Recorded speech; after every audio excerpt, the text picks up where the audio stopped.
नमस्कार। वर्ष 2021 का बजट असाधारण परिस्थितियों के बीच पेश किया गया है। इसमें यथार्थ का एहसास भी और विकास का विश्वास भी है। कोरोना ने दुनिया में जो प्रभाव पैदा किया, उसने पूरी मानव जाति को हिलाकर रख दिया है। इन परिस्थितियों के बीच आज का बजट भारत के आत्मविश्वास को उजागर करने वाला है और साथ ही दुनिया में एक नया आत्मविश्वास भरने वाला है।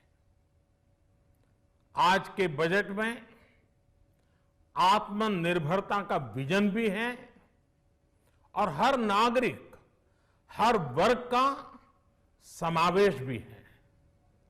हम इस बजट में जिन सिद्धांतों को लेकर चले हैं वो हैं ग्रोथ के लिए नए अवसरों, नई संभावनाओं का विस्तार करना, युवाओं के लिए नए अवसरों का निर्माण करना, मानव संसाधन को एक नया आयाम देना, इंफ्रास्ट्रक्चर निर्माण के लिए नए नए क्षेत्रों को विकसित करना, आधुनिकता की तरफ आगे बढ़ना, नए सुधार लाना।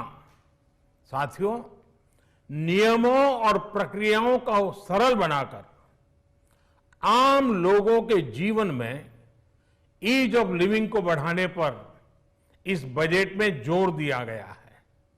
ये बजट इंडिविजुअल्स, इन्वेस्टर्स, इंडस्ट्री और साथ ही इंफ्रास्ट्रक्चर सेक्टर में बहुत सकारात्मक बदलाव लाएगा।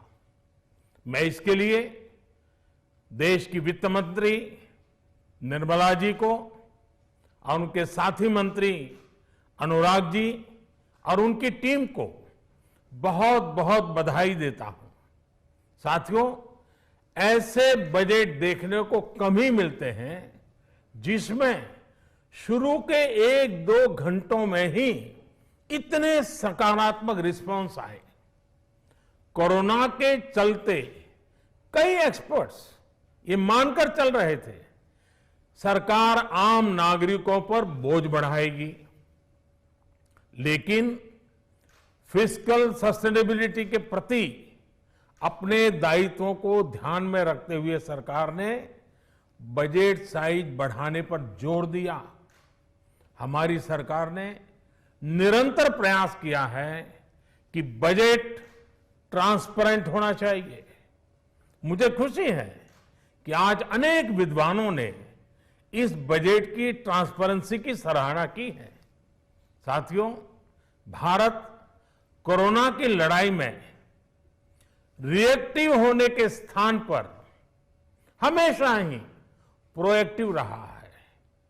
चाहे वो कोरोना के काल में किए गए रिफॉर्म्स हो या फिर आत्मनिर्भर भारत का संकल्प, इसी प्रोएक्टिवनेस को बढ़ाते हुए आज के बजट में भी रिएक्टिव का नामो निशान नहीं है। साथ ही हम एक्टिव पर, स्टेटस को पर भी अटके नहीं हैं और हमने इस बजट में भी प्रोएक्टिव बजट देकर के देश के सामने प्रोएक्टिव होने का संदेश दिया है। यह बजट उन सेक्टर्स पर विशेष रूप से केंद्रित है जिनसे वेल्थ और वेलनेस दोनों ही तेज गति से बढ़ेंगे, जान भी जहान भी। इसमें एमएसएमईज और इंफ्रास्ट्रक्चर पर विशेष रूप से जोर दिया गया है। इसी तरह ये बजट जिस तरह से हेल्थ केयर पर केंद्रित है वो भी अभूतपूर्व है। ये बजट देश के हर क्षेत्र में विकास यानी ऑल राउंड डेवलपमेंट की बात करता रहता है। खास तौर पर मुझे खुशी है कि इस बजट में दक्षिण के हमारे राज्य, पूर्वोत्तर के हमारे राज्य और उत्तर में लेह लद्दाख जैसे क्षेत्रों में विकास पर विशेष ध्यान दिया है। ये बजट भारत के कोस्टल स्टेट्स जैसे तमिलनाडु, केरल, पश्चिम बंगाल, इनको एक बिजनेस पावर हाउस बनाने की दिशा में एक बड़ा कदम उठाए।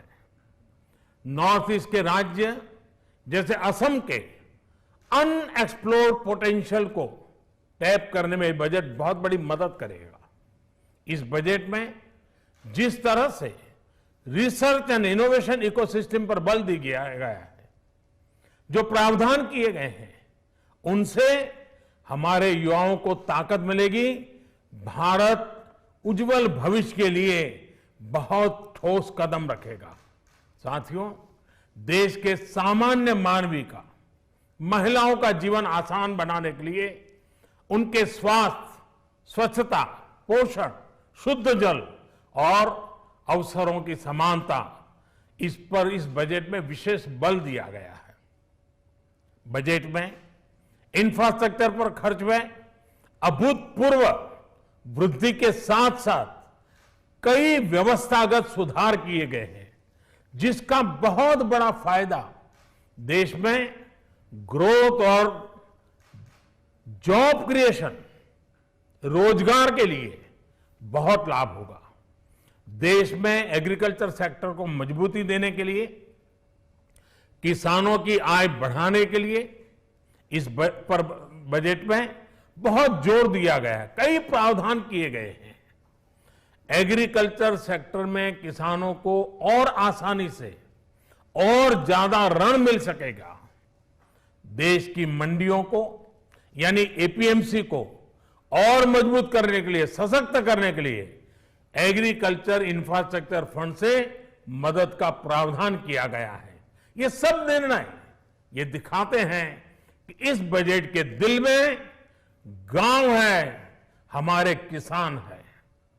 एमएसएमई सेक्टर को गति देने के लिए, रोजगार के अवसर बढ़ाने के लिए इस बार एमएसएमई सेक्टर का बजट भी पिछले साल की तुलना में 2 गुना से ज्यादा कर दिया गया है। साथियों, ये बजट आत्मनिर्भरता के उस रास्ते को लेकर आगे बढ़ा है जिसमें देश के हर नागरिक की प्रगति शामिल है। ये बजट इस दशक की शुरुआत की एक मजबूत नींव रखने वाला बजट है। सभी देशवासियों को आत्मनिर्भर भारत के इस महत्वपूर्ण बजट के लिए मैं बहुत बहुत शुभकामनाएं देता हूं। फिर से एक बार वित्त मंत्री जी और उनकी टीम को बहुत बहुत अभिनंदन करता हूं, धन्यवाद करता हूं।